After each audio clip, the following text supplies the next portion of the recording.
Assalamualaikum warahmatullahi wabarakatuh. Kali ini kita akan belajar tentang bantuan hidup dasar atau BHD. BHD merupakan tindakan pertolongan dasar pada kondisi henti jantung dan henti nafas. Apa sih yang perlu kita pelajari tentang BHD? Yang pertama, tentang pengenalan langsung dari henti jantung mendadak. Yang kedua, bagaimana aktivasi emergency sistemnya. Yang ketiga, tentang RJP dini atau resusitasi jantung paru dini. Yang keempat, tentang defibrilasi cepat dengan AED. Kondisi henti jantung bisa terjadi pada siapapun, kapanpun, dan dimanapun, sehingga menjadi hal yang penting bagi masyarakat untuk belajar tentang BHD. Berikut pentingnya belajar BHD. Karena serangan jantung merupakan penyebab kematian utama di dunia. Kalau di Eropa sekitar 700.000 orang per tahun, sedangkan di Indonesia menjadi pembunuh nomor 1. Berikut rantai penyelamatan. Yang bagian atas merupakan rantai penyelamatan BHD pada intrahospital atau di dalam rumah sakit, yaitu perlu ada pengenalan awal dan pencegahan. Sedangkan di luar rumah sakit tidak ada bagian pengenalan awal dan pencegahan. Jadi yang pertama yang dilakukan adalah aktivasi respon daruratnya. Itu perbedaannya. Kita bahas tentang code blue. Code blue merupakan kode isyarat yang digunakan rumah sakit untuk menandakan adanya seorang pasien yang mengalami henti jantung atau henti napas dan situasi darurat lainnya menyangkut nyawa pasien. Jadi jika terdengar di rumah sakit ada aktivasi kode blue seperti itu, berarti menandakan adanya pasien atau pengunjung di dalam rumah sakit tersebut yang mengalami henti jantung. Jika ada pengaktifan kode blue, akan datang tim kode blue primer dan tim kode blue sekunder. Kode blue primer merupakan tim kode blue untuk pertolongan awal di daerah sekitar ditemukannya pasien atau penderita henti jantung. Sedangkan tim kode blue sekunder merupakan tim kode blue lanjutan, yaitu dari ruangan ICU atau ruangan IGD ataupun dokter jaga. Jadi penolong lanjutan yang memiliki kualifikasi tertentu, yaitu memiliki tentang pertolongan henti jantung dan henti nafas lanjutan. Kita mulai belajar tentang RJP atau resusitasi jantung paru. Sesuai AHA Guideline Update tahun 2020, ada singkatannya DRSCAB. Prinsipnya itu untuk BHD DRSCAB. D-nya adalah danger, R-nya adalah respon, S-nya sweet atau yang dulu disebut call for help, C-nya sirkulasi, A-nya airway, dan B-nya adalah breathing. Kita bahas satu persatu. Yang pertama adalah danger. Danger atau bahaya. Jadi pastikan keamanan. Keamanan untuk siapa saja? Aman untuk penolong, aman untuk pasien, dan aman untuk lingkungan. Bagi penolong penting gunakan APD atau alat pelindung diri. Yang kedua, R, respon, yaitu cek respon. Cek respon secara cepat bisa dilakukan menggunakan sistem AVPU, Alert Verbal Pain dan Unrespond. Jika ada orang yang diam saja, maka cek dengan stimulasi panggilan dulu. Dipanggil atau dengan meneriakkan bangun Pak Bu atau buka mata Pak Bu. Jika tidak ada respon, lakukan dengan pain atau respon nyeri, tepuk bahu. Jika tidak ada respon juga, berarti pasien tersebut dalam kondisi unresponsive. Jika tidak ada respon, maka lakukan tahap selanjutnya, yaitu shout for help atau call for help. Panggil bantuan karena kita tidak bisa melakukan pertolongan sendiri. Jika ada orang sekitar, maka teriakan Panggil bantuan, aktifkan code blue. Ambilkan AED jika tersedia. Jika di dalam lingkungan rumah sakit dan kita temukan tidak ada respon, tidak ada napas, tidak ada nadi, maka katakan ada pasien tidak sadarkan diri di, sebutkan tempatnya, tolong aktifkan sistem code blue. Kemudian yang mendengar, lakukan telepon ke nomor darurat atau nomor operator. Masing-masing rumah sakit akan berbeda. Bagi penelepon, katakan code blue, code blue, code blue. Disampaikan tempatnya, sebutkan dewasa atau anak-anak, jumlah penderitanya, kemudian sampaikan nama penelpon dan ulangi lagi tempat kejadiannya. Untuk kejadian di luar rumah sakit, jika tidak ada respon, tidak ada napas, tidak ada nadi, maka katakan ada korban tidak sadarkan diri di, sebutkan tempatnya, korbannya dewasa atau anak dan sebutkan jumlahnya. Tolong kirim bantuan medis, bawakan AED.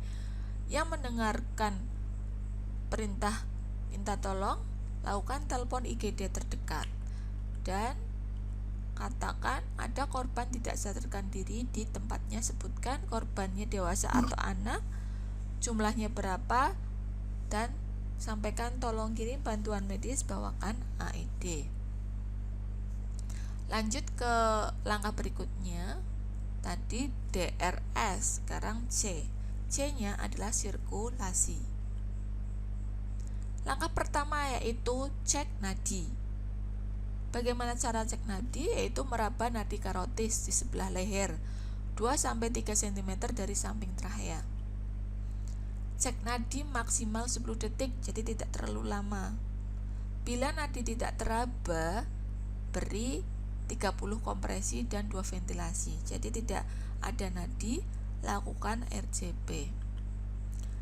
Bila nadi teraba, maka cek nafas. Jika tidak ada nafas spontan, beri ventilasi tiap 5-6 detik. Berikut contoh cara cek nadi, yaitu lakukan kurang dari 10 detik. Bisa dipraktekkan di leher masing-masing ya.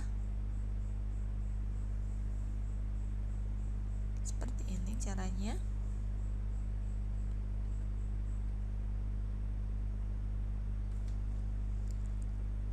Jika tidak ada nadi, mulai siklus kompresi dada dan bantuan pernapasan, yaitu dengan perbandingan 30:2, 30 kompresi, 2 ventilasi.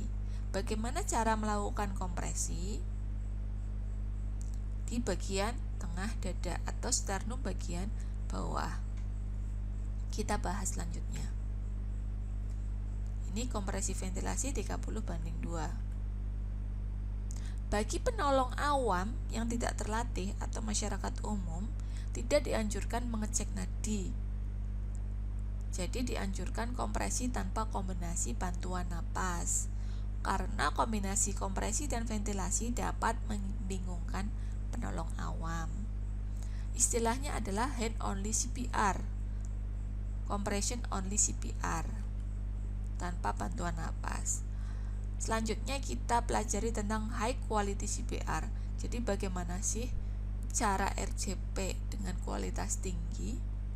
Cara RCP yang benar sesuai AH 2020. Ada 6 ya. Yang pertama adalah kecepatan kompresinya 100-120 kali per menit. Yang kedua, kompresinya banding ventilasi adalah 30:2. Yang ketiga, kedalaman kompresinya 5-6 cm. Yang keempat adalah biarkan dada mengembang sempurna atau complete recoil. Yang kelima adalah minimalkan interupsi, yaitu mengurangi interupsi-interupsi yang tidak penting. Yang keenam, hindari ventilasi yang berlebihan.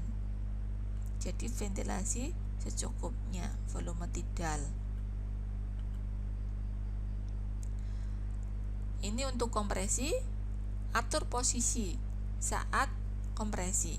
Pasien terlentang di atas permukaan yang keras dan datar.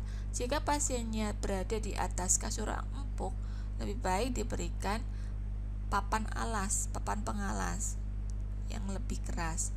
Posisi penolong berlutut di samping pasien atau berdiri di samping tempat tidur pasien.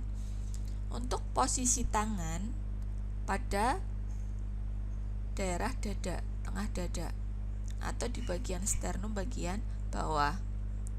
Letakkan tumit telapak tangan pada pertengahan dada atau seperdua bawah sternum dengan telapak tangan ditumpuk dengan jari ditautkan. Posisinya seperti ini. Kemudian untuk pelaksanaan kompresi tadi yang seperti sudah disebutkan sebelumnya, untuk high quality CPR kedalaman minimal 5-6, kecepatan 100-120 kali per menit. Ini untuk melakukan kompresi adalah lengannya lurus. Tenaganya adalah dorongan dari badan, bukan dari lengan. Jadi pada saat kompresi sikunya tidak menekuk. Jangan lupa complete recoil. Jadi biarkan dada sampai mengembang baru dilakukan kompresi selanjutnya dan minimalkan interupsi. Tadi sudah kita bahas tentang DRSC. Selanjutnya adalah A. A yaitu airway atau jalan nafas. Terdiri atas 2 tahap, yaitu membersihkan jalan nafas. Jika ada sumbatan, kita lakukan sapuan jari atau finger swab. Biasanya pasien mengorok, ada suara snoring, lakukan pembersihan sumbatan. Jika terjadi suara gargling atau ada cairan, ada lendir, maka lakukan hisap lendir dengan suction. Yang kedua yaitu membuka jalan nafas. Jika tanpa alat, kita bisa lakukan Hatfield chin lift, open mouth, yaitu membuka mulut dengan menekan kepala dan mengangkat dagu. Tapi pada pasien yang curiga trauma servikal atau di leher, gunakan teknik jaw thrust. Jadi meminimalkan manipulasi pada leher, mengurangi bahaya. Sedangkan dengan alat, kita buka jalan napasnya menggunakan OPA. Pada pasien tidak sadar, lidahnya akan terjatuh dan akan terdengar suara napas snoring. Jadi untuk membuka jalan nafas dan mengganjal lidah pasien menggunakan oropharynx airway atau OPA. Ini untuk gambar jaw thrust ya, seperti ini. Jadi tidak memanipulasi bagian leher. Selanjutnya DRSCAB. Yang terakhir yaitu breathing. Berikan napas 2 kali dengan volume tidal. Ini mouth to mouth, yang ini dengan BVM.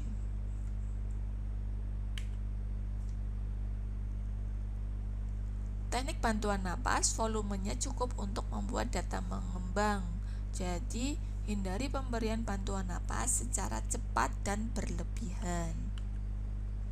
Sedangkan untuk evaluasi, setelah kita lakukan DRSCAB,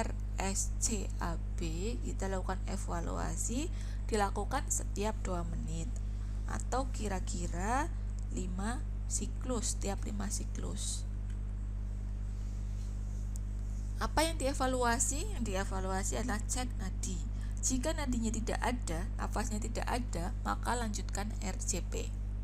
Namun bila dicek nadi ada, kita lanjutkan cek napas. Namun jika belum ada napas spontan, berikan bantuan napas tiap 5-6 detik. Bila napas ada dan nadi ada, tindakan lanjutannya adalah posisi recovery. Ini posisi recovery. Langkah 1, pasiennya terlentang, lengannya ditekuk, kemudian lengan satunya ditaruh di bawah pipi, kemudian lutut ditekuk dan dimiringkan. Posisinya seperti ini, boleh miring kanan atau boleh miring kiri. Berikut adalah alur atau algoritma BHD. Jika ditemukan penderita tidak sadar, tidak napas, atau pernapasan tidak normal atau gasping, maka lakukan aktivasi respon emergensi dan langsung lakukan RCP sambil disiapkan defibrilasi. Jika terdapat AED, maka setelah dilakukan RCP dilakukan cek irama atau adanya shock. Jika shockable dilakukan shock. Kemudian evaluasi diulangi setiap 2 menit. Begitu seterusnya. Kita bahas tentang defibrilasi dini. Apa sih itu defibrilasi? Defibrilasi merupakan alat kejut jantung untuk penanganan irama ventricle fibrilasi atau ventricle tachycardia, singkatannya VF atau VT. Kebanyakan serangan jantung mengalami VF atau VT sekitar 80-90%.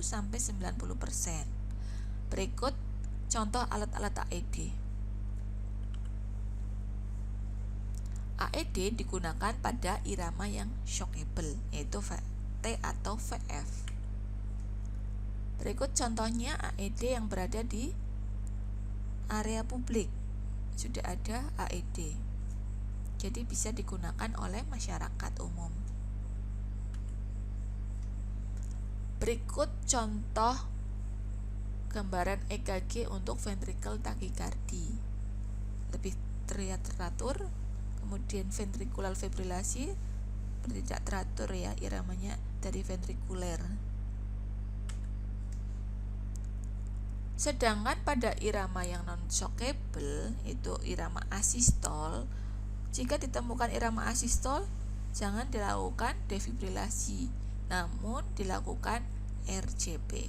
Itu irama not shockable, bukan untuk dilakukan shockable, tidak dilakukan defibrilasi.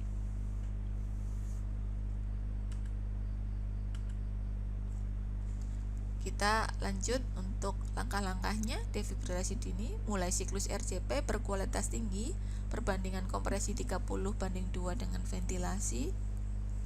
Jika AED atau defibrilator datang, maka AED akan otomatis memberikan petunjuk lewat suara atau tulisan. Kita hanya mengikuti arahan dari AED. Ingat, untuk ikuti perintah AED otomatis ada perintah suara. Sebelum memasangkan pad elektrodanya, kita perlu mengeringkan tubuh korban. Dan ketika memberikan shock, pastikan tidak ada yang menyentuh korban dan besi sekitar korban. Jadi sebelum memberikan shock, kita harus meneriakkan saya clear, area clear, sehingga orang di sekitar akan menghindar dari pasien atau benda-benda yang bisa mengantarkan listrik. Berikut gambar untuk pemasangan pad elektrodanya di sebelah dada kanan dan dada sebelah kiri. Katakan saya clear, area clear. Yang mendengar orang sekitar menjawab clear. Kemudian dilakukan shockable. Setelah dilakukan shock, lakukan CPR selama 2 menit lagi dan kemudian evaluasi. Berikut defibrilasi dini pada irama VF. Diberikan defib, kemudian diharapkan muncul irama sinus rhythm.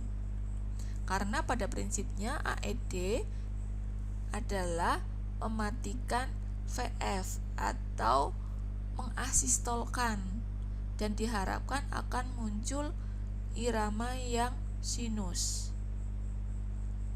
Jadi memungkinkan jantung untuk memproduksi irama yang normal atau sinus rhythm. Setelah setiap pemberian shock, langsung diikuti RCP selama 2 menit. Setelah 2 menit, cek irama. sesuai perintah AED.